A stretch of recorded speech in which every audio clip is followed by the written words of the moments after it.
नमस्कार. Shri Gurudev Datta. Welcome back to my YouTube channel. तर कालच्या व्हिडिओमध्ये मी तुम्हाला शेअर केले की नामस्मरण झालं. 8 दिवस आम्ही सगळं व्यवस्थित केलं आणि त्यानंतर मी त्यांना कॉल केलो, ते तुम्हाला मी सांगितलेच आहे. त्याच्या पुढं आता काय झालं की अपॉइंटमेंट मिळालं. शेवटी दत्त महाराजांकडे जायची वेळ आली आणि ते गाव आहे मोराळे. तासगाव तालुक्यातील आहे, सांगली जिल्ह्यातील आहे. मोराळे म्हणून गाव आहे. तिथं जे भालचंद्र काका आहेत, त्यांचा यूट्यूबवर मला व्हिडिओ आलेला, ते मी बघितलेले. मग तिथे जायची वेळ आली, अपॉइंटमेंट मिळाली आणि आम्ही गुरुवारी जायला निघालो आणि गेलो तिथे. आणि गेल्यानंतर तिथे 8च्या अगोदर जायचं असतं. म्हणजे अपॉइंटमेंट घेतलेले तर 8च्या अगोदरच जायला पाहिजे. त्यानंतर 8 वाजता आम्ही 8च्या आतच आम्ही तिथे जाऊन पोचलो. आणि पोचल्यानंतर तिथे अपॉइंटमेंट खाली ते मंदिर देव आहे आणि तिथे पाया पडलो. आणि त्यांचं प्रबोधनचं जे आहे ते वेगळीकडे ठिकाण आहे आणि जे देवाला दर्शन घ्यायचं ते वेगळीकडे आहे. आणि तिथं दर्शन घेतलं खाली. आणि तिथून जे अपॉइंटमेंट असलेले फक्त एकटेच, घरातले एकच जण थांबायचं. संतोष दादांना ते दिव्यशक्तीनं ते दिसतंय, काय आहे काय नाही. मग माझी आई तिथे थांबली. मग माझी बहीण आणि मी गेलेलो.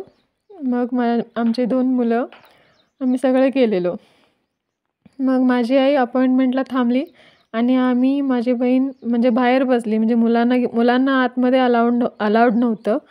मग ती मुलांना घेऊन बाहेर बसली. मी प्रबोधनला बसले.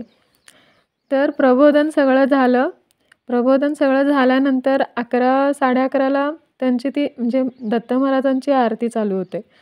मग दत्त महाराजांची आरती चालू झाली. मग मी एकटीच होते, माझ्यासोबत कोण नव्हतंच.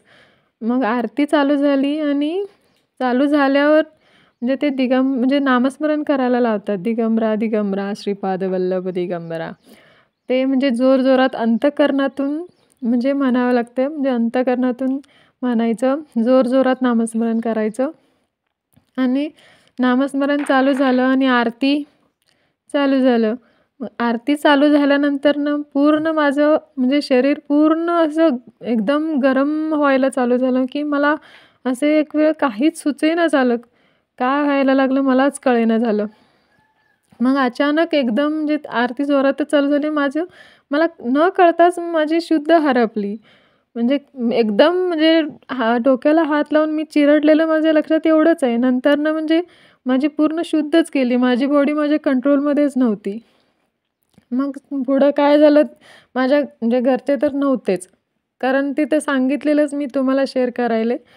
आणि ते मला संचार आला. संचार झाल्यानंतर ते स्टेजवर तिथं घेऊन जातात. संचार झालेले तिथं स्टेजवरच असतात. मग तिथं घेऊन गेले आणि घेऊन गेल्यानंतर माझ्यासोबत कोणच नव्हतं. मग माझी आई अपॉइंटमेंटला होती. मग माझी बहीण तर बाहेर होती. मग त्यांनी कुणाशी बोलणार.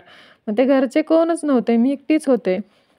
मग त्यानंतर आरती होईपर्यंत ते काय विचारलेच नाहीत. नंतर कोण नव्हतं म्हणल्यावर ते काहीच हे केलं नाहीत.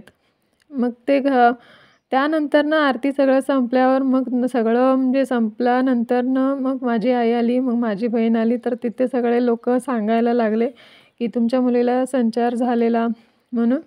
मग आम्ही सगळं झालं, तिथं सगळं दर्शन घेतलं. मग आम्ही ठरवलं की परत एकदा येऊया.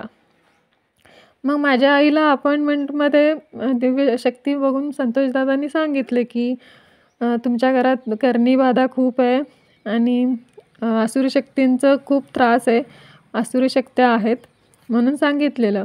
मग ते माझ्यातच होते, आम्हाला माहीत नव्हतं. मग एकदम तिथं मला संचार आल्यानंतरच, ते त्रास झाल्यानंतरच कळालं. मग आम्ही काय ठरवलं की परत एकदा येऊया आणि काय कशाचं आहे तिथं ते स्टेजवर ते होते सगळं, म्हणजे काय काय ते सगळं उलगडा होतेच. मग परत एकदा येऊया म्हणून आम्ही तिथून आलो. मग याच्यापुढं काय काय झालं, परत आम्ही म्हणजे कधी गेलो आणि काय झालं आणि तिथं मला संचार आल्यावर काय काय झालं आणि ते सगळं मी पुढच्या ब्लॉगमध्ये सांगते. Bye, take care. माझ्या चॅनलला लाईक करा, शेअर करा, सबस्क्राईब करा. श्री गुरुदेव दत्त.